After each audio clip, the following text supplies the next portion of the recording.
వారం ఎన్నో కీర్తన చదువుకుందాం. పిల్లలు కీర్తన గ్రంథం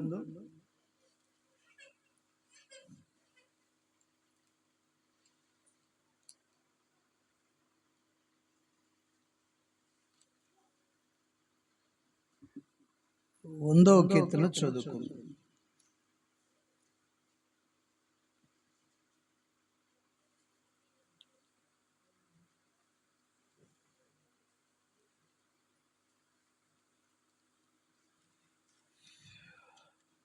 నాతో కలిసి చెప్పండి.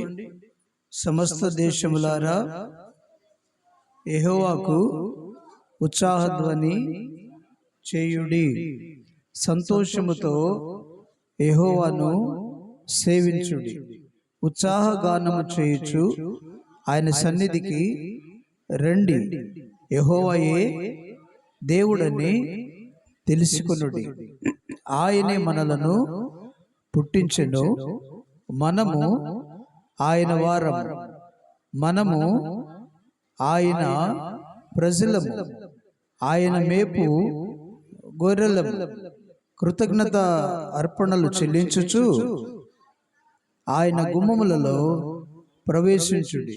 కీర్తనలు పాడుచు ఆయన ఆవరణములలో ప్రవేశించుడి.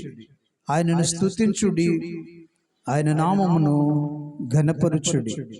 యెహోవా దయాళుడు, ఆయన కృప నిత్యముండును. అందరు మరలా చెప్తారు, యెహోవా దయాళుడు.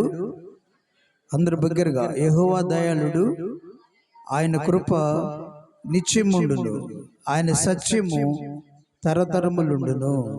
ఆమేన్. దేవుడి వాక్య భాగం మన వినికిడిలో దీవించును గాక. ఆమేన్.